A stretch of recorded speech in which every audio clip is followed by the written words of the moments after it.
This is episode 8 of the Relentless Man podcast, Detachment. Welcome to the Relentless Man podcast. I'm your host, modjaiso. My goal is to help you become the man you need to become in order to accomplish your goals. To do this, I will have to be very raw and brutally honest with you. If you're easily offended, stop listening. If you're easily triggered, stop listening. If you can't handle explicit language, stop listening. If you are fragile, stop listening. Otherwise, let's dig in. Let's suppose that you just came out of a previous relationship. Let's say a month back your girlfriend dumped you, so you're feeling really low at this point, and you're feeling very lonely, and you're feeling very empty. So naturally you're looking to get into another relationship. And then one day you're at a bar drinking with friends and you see this really beautiful girl. As far as you're concerned, the most beautiful thing you ever saw. And so naturally you walk towards her and you decide to talk to her. Surprise of all surprises, she actually seems to be into you as well.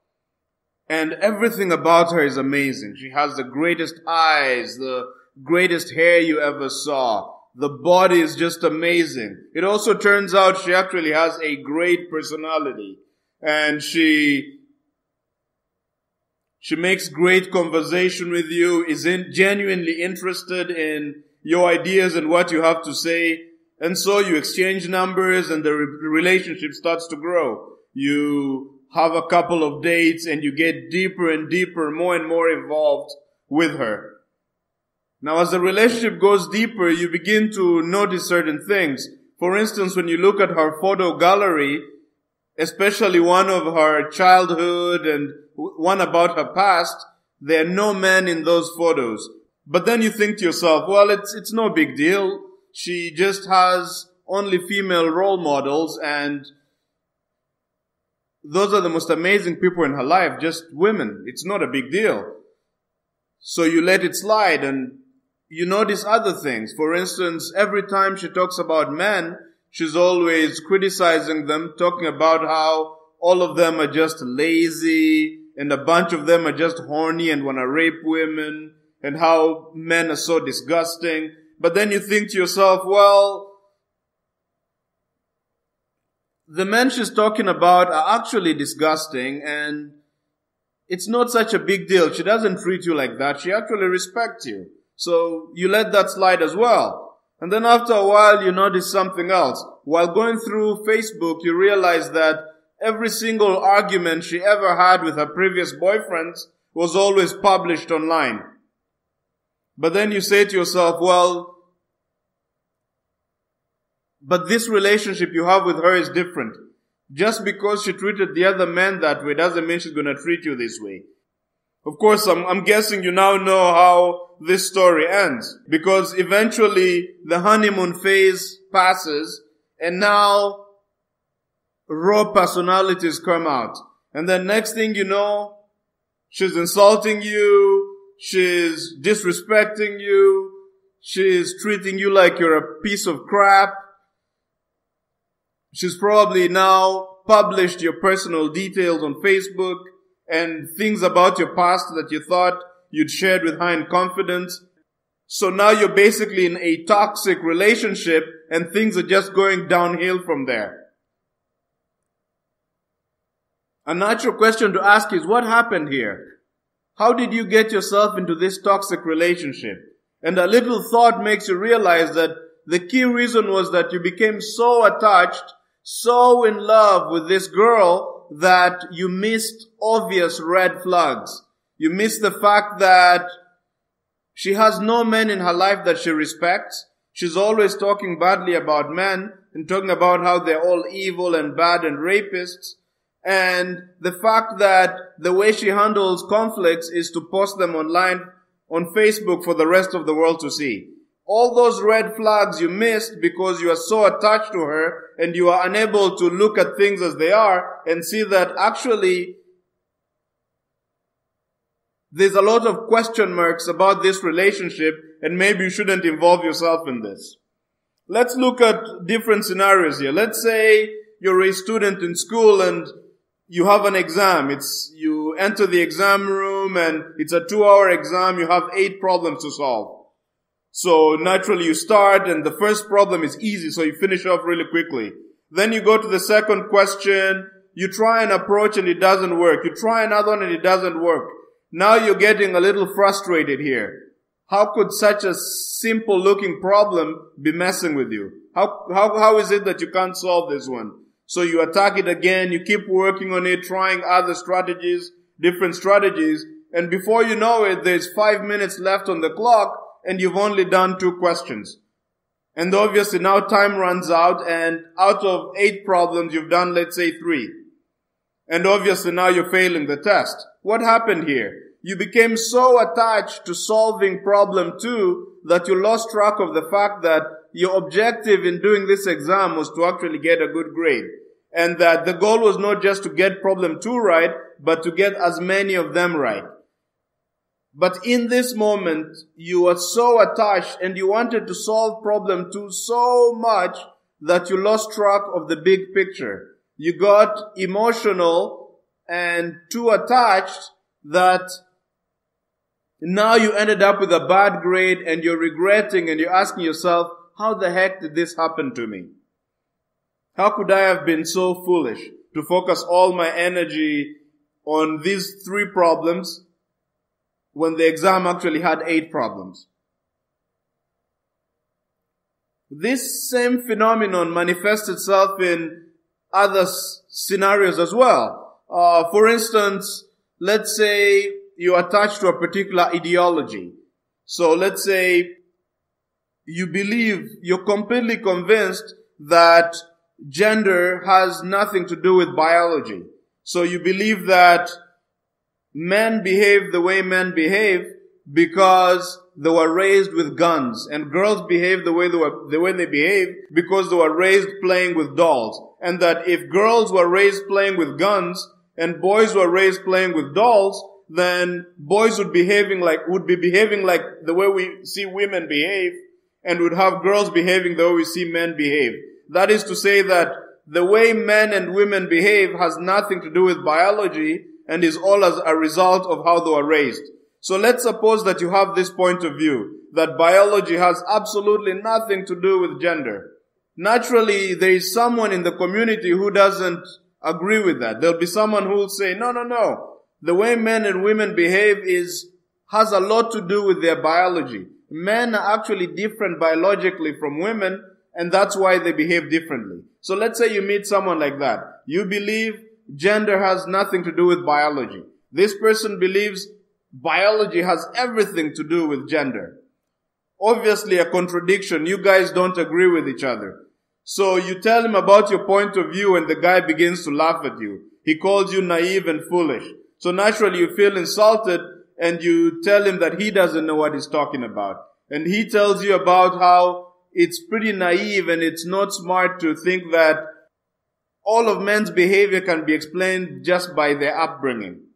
So naturally you get insulted and maybe you call him a misogynist and you call him all sorts of names. And he gets angry and calls you something else. And now you're escalating. An argument ensues. He insults you, you insult him. Now your heart rate is up. And now you escalate to punches actually. You start punching and people have to stop you. Then later on you think about it, you're like, how the heck did I get in this situation? What started as a simple discussion, an ideological discussion about gender and its relationship to biology, ended up in a fist fight. And you look closely and you realize the reason you escalated to this level was because you are so attached to your point of view about gender and biology in this case. In fact, you are so attached to it that it actually felt like a part of you. Part of your personality is the guy. Part of your identity as a person is you're the guy who believes that gender has nothing to do with biology. So when this guy showed up and began to attack your belief system, you felt attacked personally. And so you're actually fighting for your own survival. And in this emotional state, you lost track of the fact that you are having a rational debate about the relationship between gender and biology, and instead you descended into fighting for your life, into an emotional argument, and finally into an exchange of blows.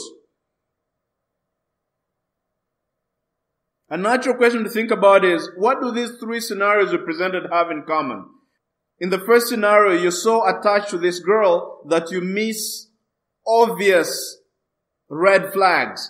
The fact that she's always talking badly about men, she has no men that she respects, things that you naturally would have noticed, but because you are so in love and so attached to her, you missed completely. In the second scenario, you are so attached to solving one problem on the test that you lost track of the fact that you actually had 8 problems and you are trying to pass this test. In the third scenario, you became so attached to your point of view that you lost track of the fact that you're actually having a rational argument and there's no need to descend into physical violence. So in all these three scenarios, you became so attached to a thing, a person, or a point of view to the extent that you behaved in a way that you're ashamed of, and later on you think, how dumb could I have been to have behaved in such a way? This episode is focused on studying detachment, studying conditions under which it's a good idea not to be completely attached to people or things or ideas to such an extent that you end up behaving in a foolish way that you later on regret. So we are going to focus on detachment. We'll think about what detachment is, what are the advantages or the uses of being detached. We'll think about the different scenarios in which it's a good idea to be detached. We'll also think about how to become detached and when it's a good idea to actually be attached. This is the focus of our entire episode. Now, it's really important to note here that in this episode and in this entire podcast, actually, I present to you my own point of view and perspective on life. I present to you my own theory of living well. However, this theory is in tune with my own way of thinking, my own biology, and my own reality. You are a different person. And as such, your theory of life is not going to be exactly the same as mine. So it would really be a tragedy if you copied everything I say and applied it indiscriminately without thinking critically about what is being said here. Because then you'll end up doing things that don't work for you. What I recommend instead is that you listen to this podcast episode, think about my ideas on detachment and everything else that I bring up, but ultimately pick what works and apply that, and what doesn't work, I recommend that you discard it, and ultimately you come up with your own way and your own thoughts that enable you to live well. Don't be a follower, be a student. With that, let's begin the exploration process. A natural question to ask is, why is detachment important? The key reason, the main reason why detachment is so important is because it enables one to see things clearly, to see things realistically. And being realistic is of fundamental importance, because if you don't see things as they are, then you make decisions based on faulty information. And this could lead to very horrible consequences. You're learning how to drive and you're taking a driver's test. And so you're in this car and you're not driving well actually. You're making a lot of mistakes. But let's say your driving instructor is a really sensitive guy and doesn't want to hurt your feelings. So he's not telling you that you're driving poorly and he's not correcting any of your mistakes. So at the end of it, he gives you a certificate and certifies you as a good driver. Let's say you believe your teacher because he's a teacher of driving and he's telling you a certified driver, so no reason to doubt him. You agree, you're like, yes, I'm a certified driver. You take your driver's license and you go on the road. What happens next? You have been convinced that you're actually a good driver when in reality you're not. So you've read reality wrongly in this case. And what happens next? Well, you end up on the road and you start driving, and suddenly you're making lots of mistakes. You end up crashing into someone, damaging your car, perhaps hospitalizing someone or yourself, and causing just utter calamity in this situation. And the reason that happened was because you made a decision based on faulty information. You read the scenario unrealistically. You believed incorrectly that you're a good driver when in fact you're not. And based on that information, you actually confidently went on the road and then learned the hard way that you're actually deluded about your driving skills. But now the consequences are too big. And this is one example of where being unrealistic, failing to look at things as they are, actually caused catastrophic consequences. And I'm sure you can come up with many examples where this is the case. The results may not be as dramatic or as catastrophic as a car accident, but if you consistently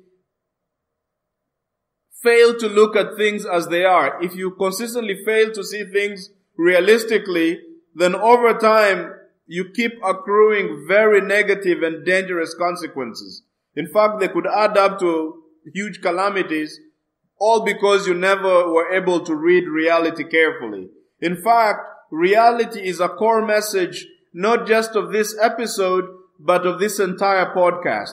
Seeing things as they are, not as you want them to be, or as they ought to be, or as you think they should be, but seeing things as they are.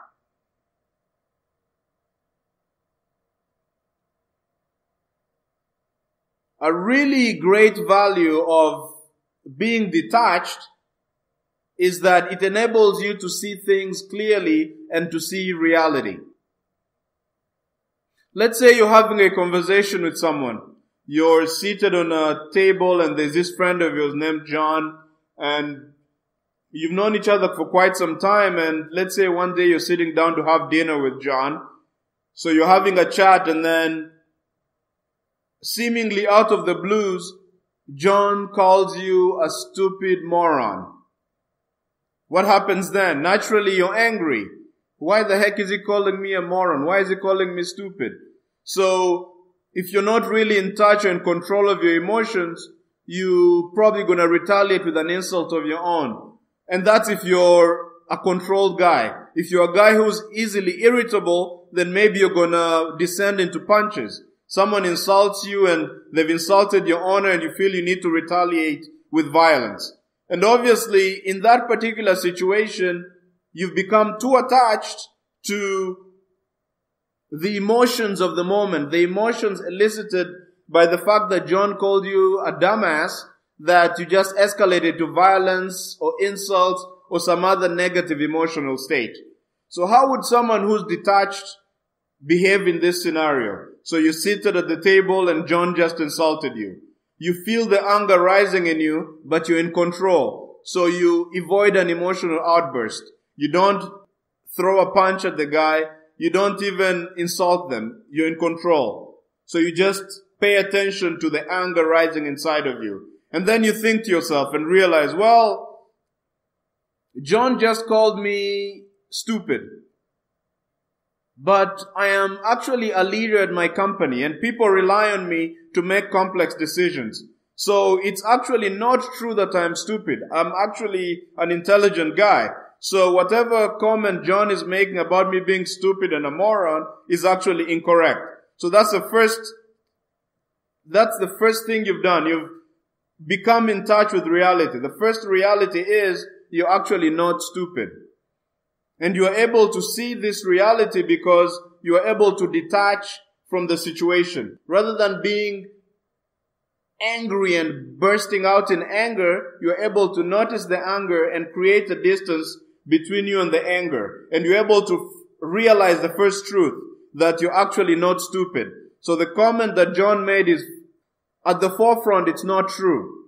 Then you think a little closer and you ask yourself, well, if I'm not stupid, why would John call me stupid?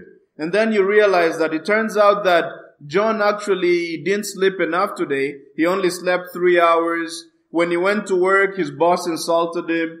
And when you interacted with him during the day, you didn't pay much attention to him, so he felt neglected. And he's feeling under a lot of pressure lately because he has a deadline at work.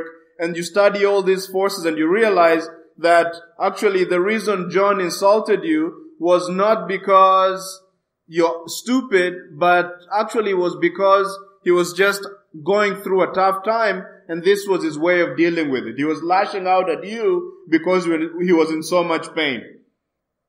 You are able to grasp all these things about John and why he behaved the way he did because you're able to detach from the situation and look at things rationally, realistically, as opposed to emotionally. Notice that when you had an outburst of anger and you descended into insults and punches, none of this could have occurred to you.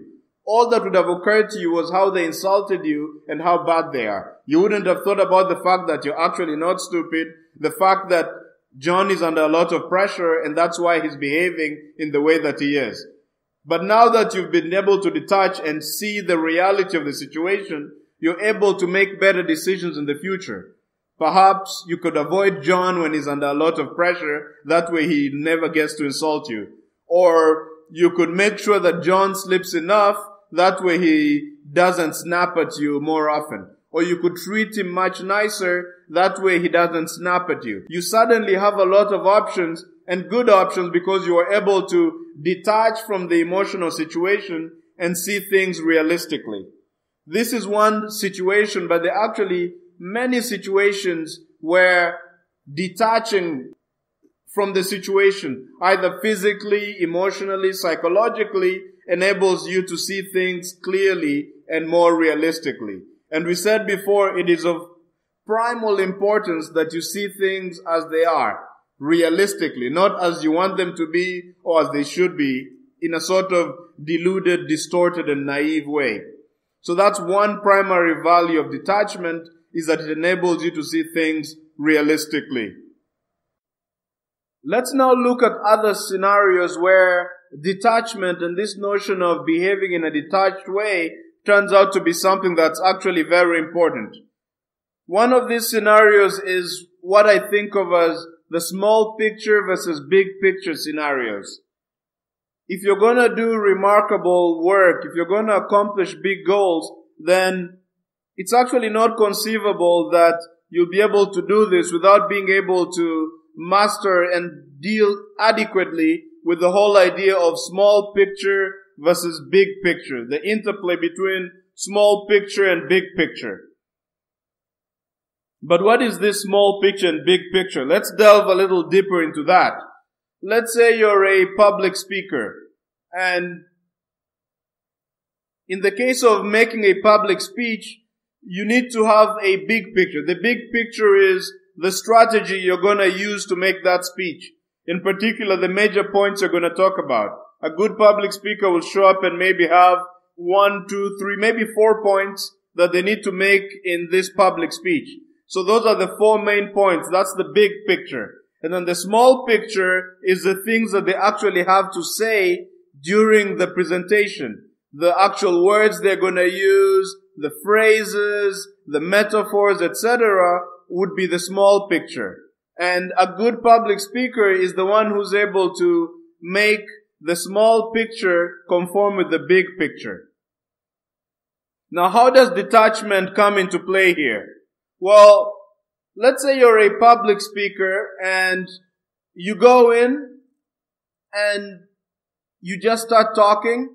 You start using metaphors, explaining ideas, etc.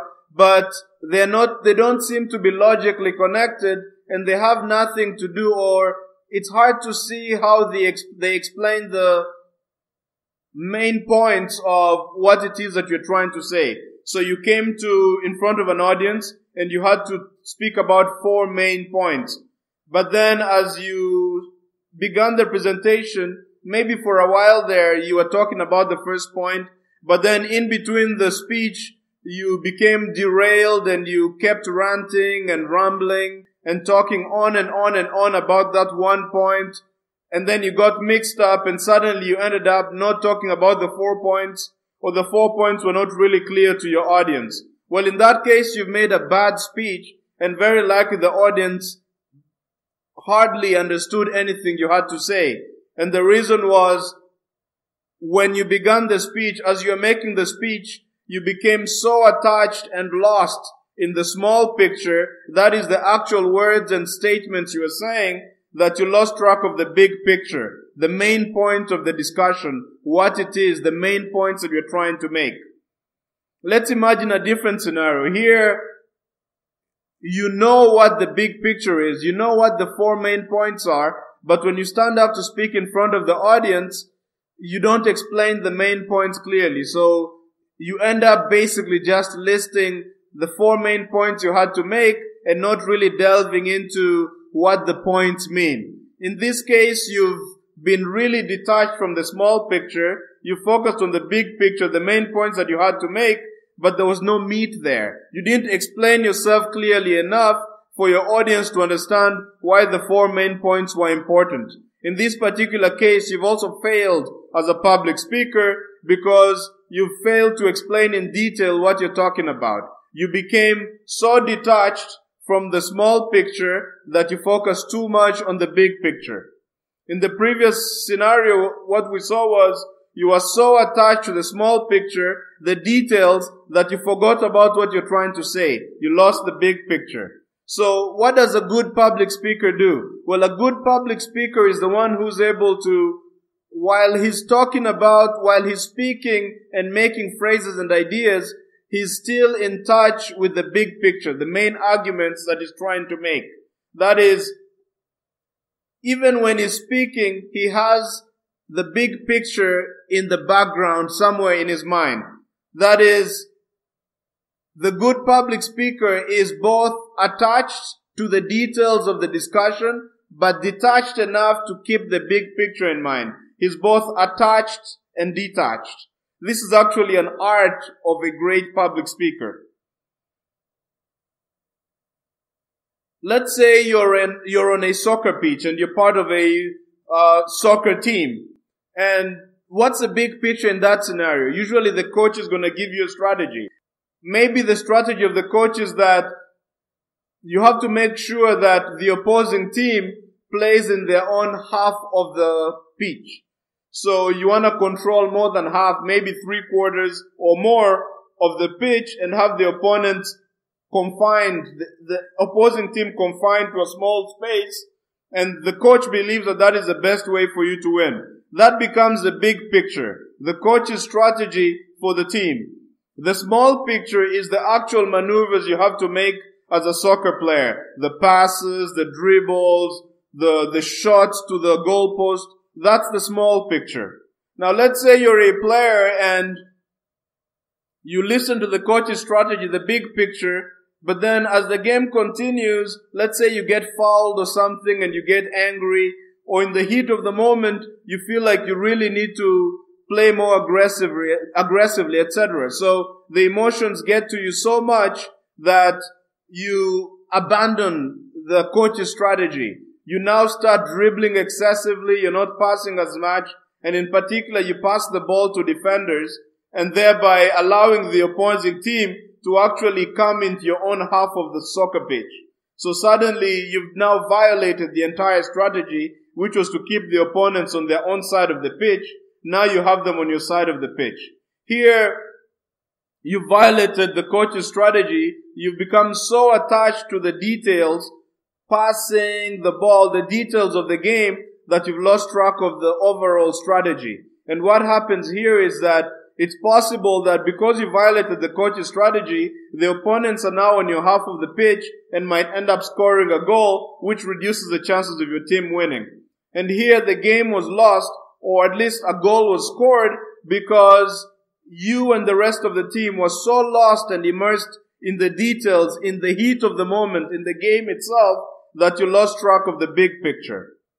Let's think of another way things could go wrong. What if you guys are so in tune with the coach's strategy that, we need to keep the enemy team on the other half of the soccer pitch, Let's say you really keep thinking about that so much, and that's what you're communicating as you're playing the game, to the extent that you're not passing as effectively, you're not dribbling as well as you should, and you're missing chances and not shooting as well as you should, because all you're thinking about is keeping the opponent in his half of the board, keeping the opponent in his half of the pitch. Occupational hazard of playing too much chess. This is not a chessboard, it's a soccer pitch. So yes. So, you're so obsessed in this case with the big picture. You're so detached from the small picture that it's actually jeopardizing and making it hard for you to execute on the small picture. In this case, the actual maneuvers you need to do on the soccer pitch in order to win this game. And this could also jeopardize your chances of actually doing well in the game. So here we had two types of problems. One was the team became too attached to what was going on during the game that they lost track of the overall strategy, the big picture of keeping the opponent in their own half of the pitch. In this other scenario, what happened was you became too detached from what was going on the pitch and were so focused on the big picture of keeping the opponent on their own half of the pitch that you are unable to execute and pass effectively, and therefore also ended up having an outcome in the game that you didn't want, a poor outcome. What would an effective team do in this situation? An effective team would be able to play and pass and dribble and shoot the ball effectively, while at the same time keeping in mind the strategy of the coach. That is the ability to be detached from the details of the actual passing and dribbling in order to keep the big picture, but attached enough to play and execute the plan correctly. So here, a good team is one that's able to be both attached to the details of the game, but detached enough to see the strategy. That is to be able to be both attached and detached. This interplay of small picture versus big picture, of being attached and detached, is so important. It plays out in so many scenarios out there. Even in mathematics, you also find it. It's like there's something inherent about it that it's almost in all of nature, you can say. Let's say you're a mathematician and you have a problem. You've been given a figure and you've been told to prove that this figure or this object is an equilateral triangle. If you're a really weak mathematician, you immediately dive into calculation, the small picture. You do individual calculations, you test certain hypotheses, and you've become so immersed in the small picture, that is the individual calculations, that you've lost track of the big picture. So what's the big picture in this case? The big picture in this case is the strategy. You've been asked to prove that a given figure is actually an equilateral triangle. What strategy would one use? Well, a possible strategy is to show that the given figure is three-sided. And the second step might be to show that for that three-sided figure, every side has the same length. So if you have a three-sided figure with every side having the same length, then you have an equilateral triangle. So this would be the big picture, the overall strategy, and the small picture would be the actual calculations you'd need to do in order to show that the given figure actually has three sides, in order to show that the given figure has all its sides being of equal length. If you're a weak mathematician, then you dive immediately into calculation without knowing or thinking deeply about what the strategy is, what the big picture is. In this case, you're so attached to the details of the proof that you've lost track of the big picture, the overall strategy. Another way you could be a weak mathematician in this case is to come up with a strategy. You're like, yes, I'm going to show that this figure has three sides. I'm going to show that all the sides have the same length. And you focus so much on this, but don't execute, or you don't do the calculations effectively, and as a result are still not able to show that this given figure is actually an equilateral triangle. Here the problem was different. You are so detached from the actual calculations, from the small picture, that you are unable to execute the big picture, the strategy that you had. what would an effective mathematician do in this situation? An effective mathematician would come up with the strategy, and while he's doing the actual calculations, still keep in mind the big picture. That is, an effective mathematician, when solving this problem, would be attached enough to do the calculations and detached enough to stick to the strategy. He'd be both attached and detached. This is again another seemingly different field where the same ideas show up. We looked at it in public speaking. The speaker is attached, that is, attached enough to actually make the presentation, but detached enough to keep the main points that he's talking about in mind. In soccer, we saw it as the players are attached enough to be able to make the maneuvers on the pitch, actually pass the ball, but detached enough to keep in mind the coach's strategy of, let's say, keeping the opponents on their side of the board. In mathematics scenario here, we've seen it as attached enough to do the calculations, but detached enough to remember the strategy. And it turns out that in anything you try to do, if you're gonna perform a remarkable action or you're gonna achieve a big goal, then you're gonna have to be able to, it's actually inevitable that you'll have to become good at being able to be attached to the details, but also detached enough to see the big picture and to be able to do this simultaneously.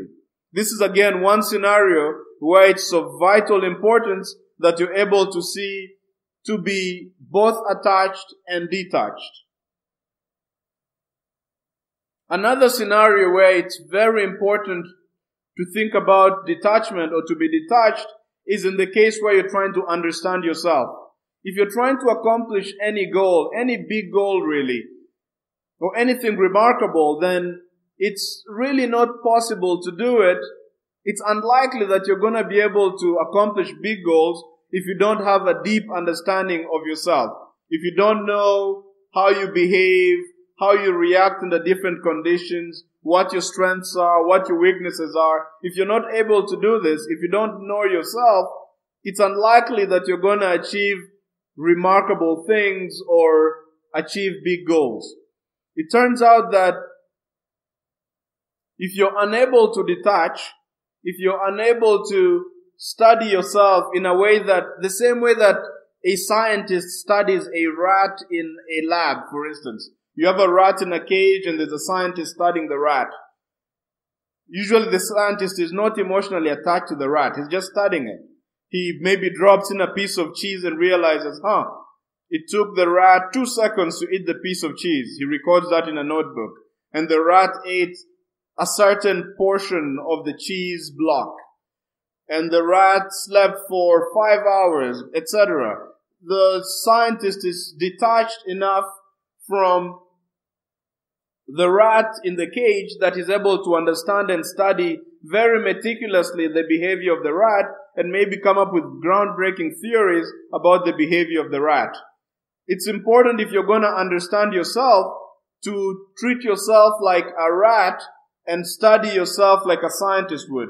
Detach from yourself and look at yourself kind of like a rat in a cage and just study your behavior. In fact, a certain level of detachment is necessary if you're going to understand yourself. Let's look at an example here. We don't want to be too abstract. Let's look at public speaking again. So you're a public speaker and you want to make a presentation. Let's say you've been making presentations and it turns out that many of your speeches go badly. Usually you end up freezing in between a presentation. The audience starts booing you. Last time someone threw a banana at you. And it's basically total disaster as far as you're concerned. Every time you make speeches, things tend to go really badly for you. Now, if you're really attached, if you're not able to detach, every time you think about your public speeches, you're going to go into a very negative emotional state.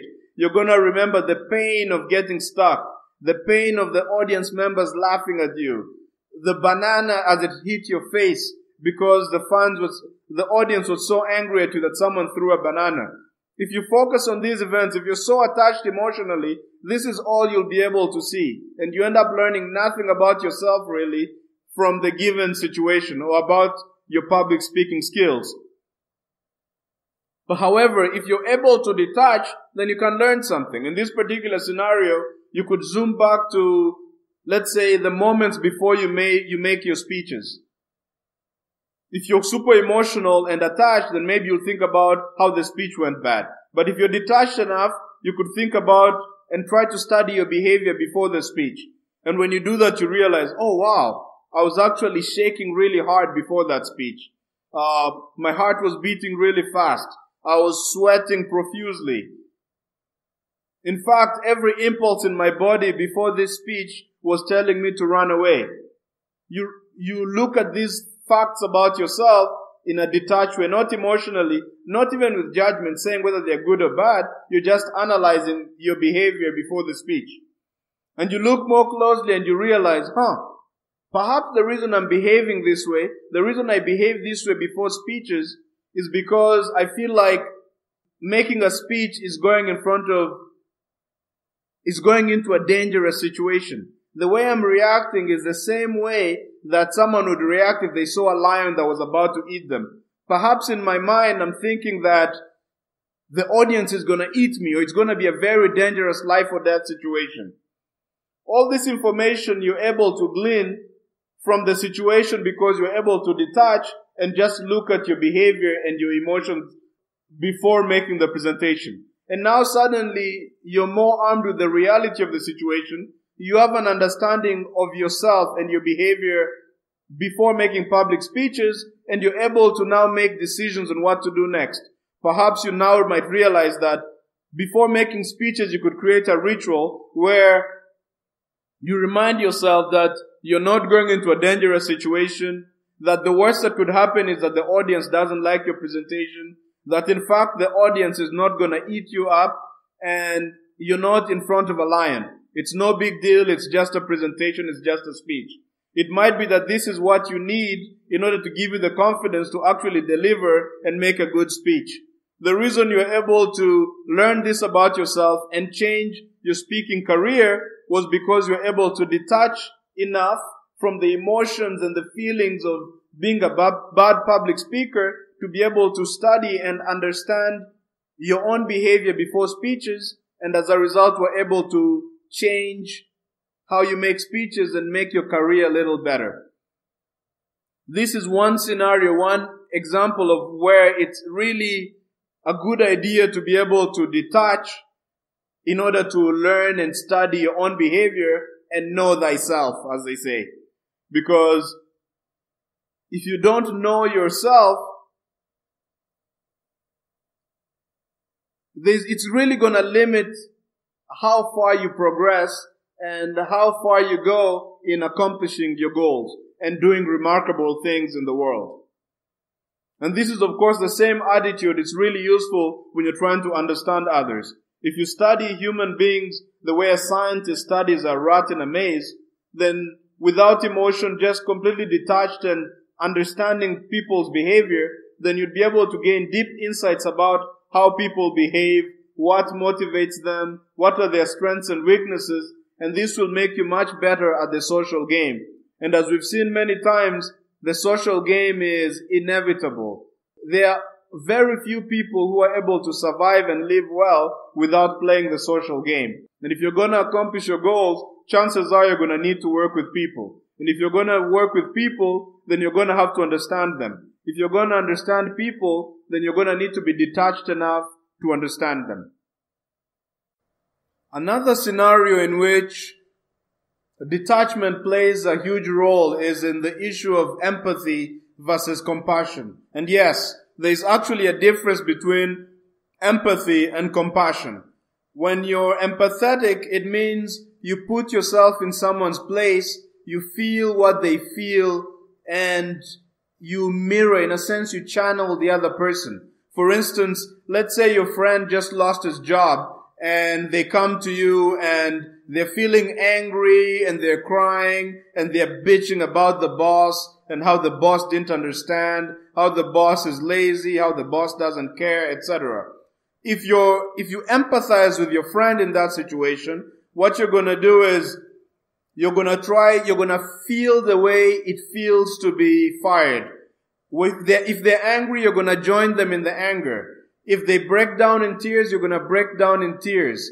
If they start bitching about the boss, you also start bitching about the boss because you're empathetic. You're completely in sync with them. Whereas compassion is, when you're compassionate, you're not completely detached and cold. That's different. Because when you're compassionate, you understand what the person is feeling. You're present to their situation, but you're not so in sync with them. There is some space in between you and them. For instance, in the friend scenario, your friend just got fired. He's coming over to you. If you're compassionate, you're going to listen to them and what they're saying. You're going to try and understand that they've been fired. You're going to be present and in tune with their emotions. But what you're not going to do is to, for example, join them in complaining about their boss. You're not going to start crying just because they're crying. You're going to observe that they're crying. You're going to let them cry, but what you're not going to do is cry with them. Because crying with them and being completely in tune and channeling every emotion, rage, disgust, etc., would be empathetic. Being compassionate is different. You're in tune with someone and they're suffering, or you're in tune with the situation, but you're a little detached from this. There's some space in between you and what's happening, in between you and the other person. The difference is subtle, but it's important, because right now there's a huge movement. People talk about how we need to become more empathetic. And actually, I discourage this, because empathy has its place, but it shouldn't be the primary mode of behavior. Because think about it. Your friend comes to you and is crying. You become empathetic, so you cry with them. Now you've just compounded the problem. Before you had one crying man, now you have two crying men. Who the heck is going to solve the problem? A much better strategy in this case would be to be compassionate. Understand that your friend is in pain. Understand that they're crying, but don't join them in the crying, because if you're able to create space and detach from them, you have enough understanding of the situation that you could offer suggestions, or you could be a source of support for your friend and be the strong one in that situation. When you're compassionate, you're detached enough to see things as they are, and you're able to offer solutions. When you're empathetic,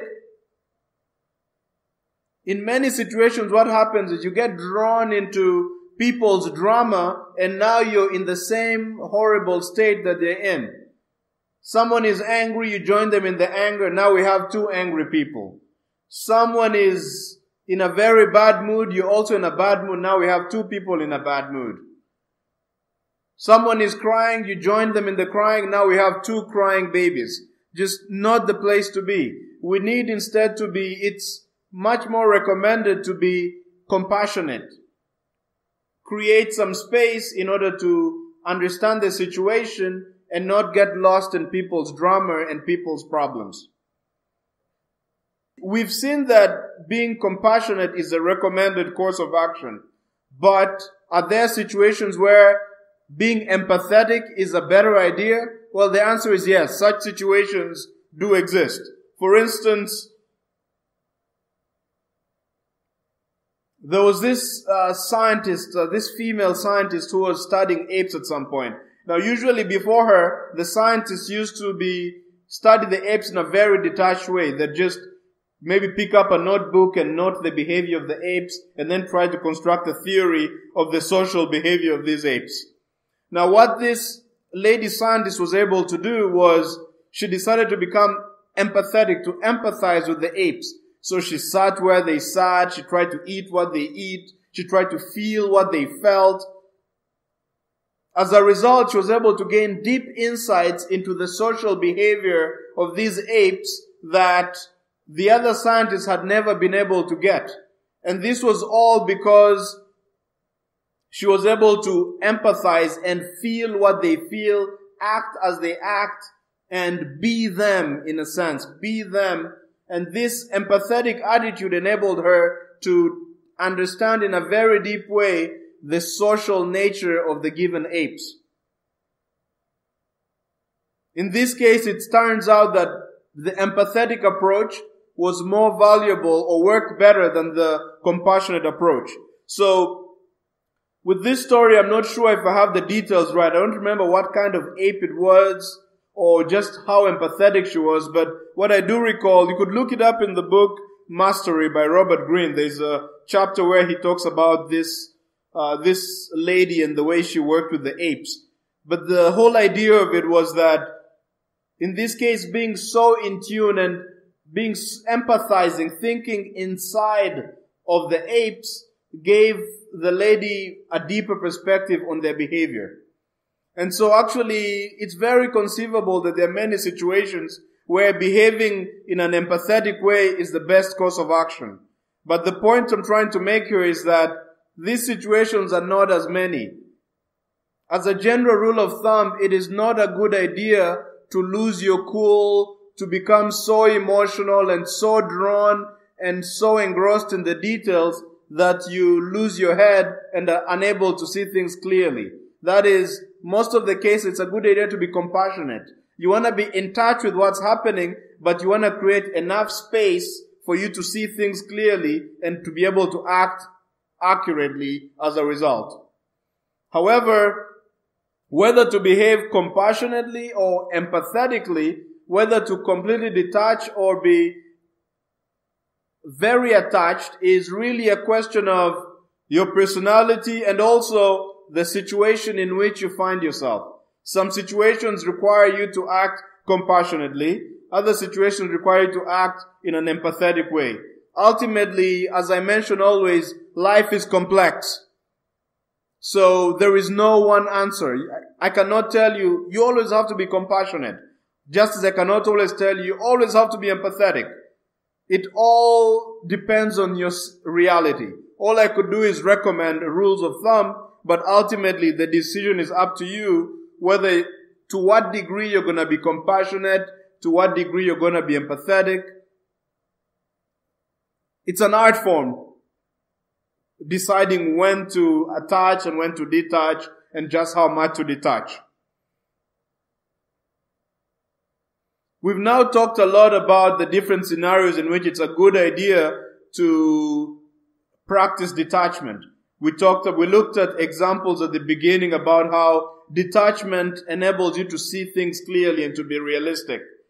We looked at how detachment enables you to understand the interplay between small picture and big picture, and how if you're gonna perform at a high level, if you're gonna achieve your goals, then you're gonna have to be really good at understanding the small picture, but also understanding the big picture at the same time, being able to attach and detach. Another scenario we looked at where detachment was important was in the case of understanding yourself and others. That if you're able to detach, you can gain deeper insights into your own behavior and into the behavior of others, hence making you better at the social game and making it more likely that you're able to accomplish your goals. Another situation we looked at was detachment is really important when considering how compassionate to be and how empathetic to be, and in what situations you want to be compassionate and in what situations you want to be empathetic. Now a natural question to ask is, okay, I understand that detachment is important, but the question still remains, how do I become detached? How do I detach from situations? So let's analyze that. We're going to look at 3 strategies for practicing and becoming good at detachment. One way to do it is, let's say you're in a situation in which you fail to detach. So you become super emotional, you lose your cool, you lose your head, you become angry, and you behave in a way that you later regret. So it's not a very good idea to, in that moment, try to figure out a way to detach, because you're already lost in the emotions and you're really steeped in the feelings of the moment. A much wiser idea would be a few hours or maybe a few days later, when you're not as emotionally charged, when the events of the given situation are not so fresh emotionally. At that situation, you could look back on the event and try not to be drawn into the emotions of it and just think about your actions in that moment. And in particular, think about how you could have behaved differently. Perhaps you got triggered and you became really angry and then you burst out, let's say, with a punch or something. When you're thinking back at that, you could feel your way back to when you got really angry and then think about how you could have behaved differently. Perhaps envision yourself not throwing the punch, but just observing your anger and not acting as a result of the anger. This is obviously the event happened, but if you do this often enough, you reach a point where you'll find yourself in situations where usually you lose your cool, where usually you become too attached and you find yourself successfully detaching. It's all about one cool method is looking at situations where you lose your cool, where you fail to detach, studying those situations when you're less emotionally charged, and then figuring out how you could have acted differently and trying to act that way in the future. Another method you could use is recording those things using something that is unemotional. For instance, while even like the example of looking back at situations where you behaved in a way that was too attached. Now, looking back would be able to help you, but the fact is, when you look back to events, you look at them through the lens of your emotions. So you're not looking at them objectively. You can look at them objectively, but your emotions still color things. Whereas if you got like a recording device, a good example is, for instance, mixed martial arts fighters. A mixed martial art fighter is going to find themselves in the ring and it sometimes might get really emotional. So let's say you're actually a mixed martial arts fighter. So you enter the octagon, you start fighting, and then you forget all about your coach's strategy and you get lost in the heat of the moment and you start fighting emotionally and maybe you ended up losing the match. And then later on, the cool thing about being a mixed martial arts fighter is that many of these fights are recorded. So if you're able to record your fight, you could, after the fight, you could study the tapes. The camera is not emotional. It's going to record events exactly as they happened. So you could come back later, study the tapes, figure out when exactly you lost your cool, think about how you could have acted differently, and this increases the likelihood that when you find yourself in similar situations in the future, you'd be able to detach successfully. Another option would be to get a third party, someone who is not you. An observer that is not you is less likely to be as attached as you are to your actions. They are more able to observe you and tell you when, at the very moment when you lost your cool and what happened before. So having observers, people do this in sports all the time. As you're doing a sport, you have a coach or someone else watching your actions and telling you how you behaved, and then you could work there to figure out a way to detach more successfully.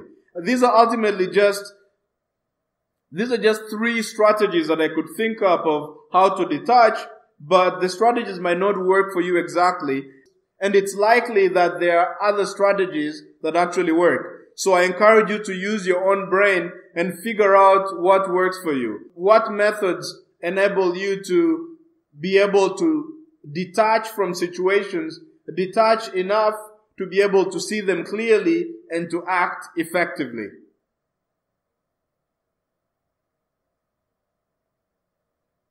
Thank you very much for listening to this podcast episode. If you found it to be valuable, please subscribe, rate, and review us on iTunes. Every time you subscribe and rate us, you raise our rankings in iTunes and Stitcher. This means that anybody who is trying to find us can find us more easily.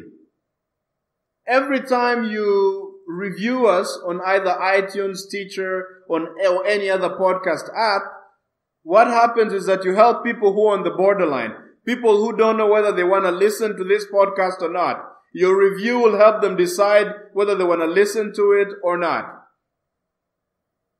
At the moment, we actually have 0 reviews. Your review will be a great help in helping us create more relentless men in the society. Every podcast episode is centered around a problem facing a community member.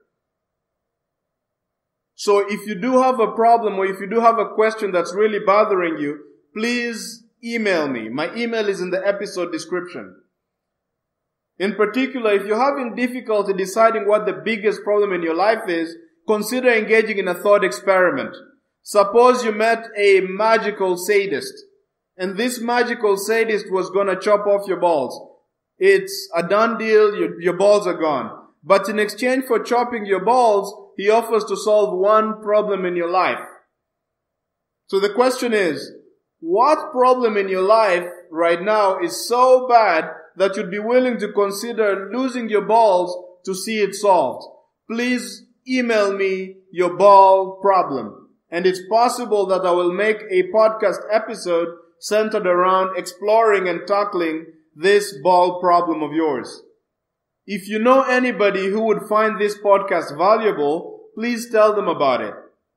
If you hate this podcast or hate parts of it, I'd especially like to hear from you as well. Please email me. Let me know what parts I am screwing up in this podcast or what ideas are not solid. That way I could improve on them and make sure that the podcast is better for you and for future listeners. If you really like this podcast, please message me as well. Let me know what you like about the podcast. That way I could continue doing those things and make the podcast not only better for you, but for the community.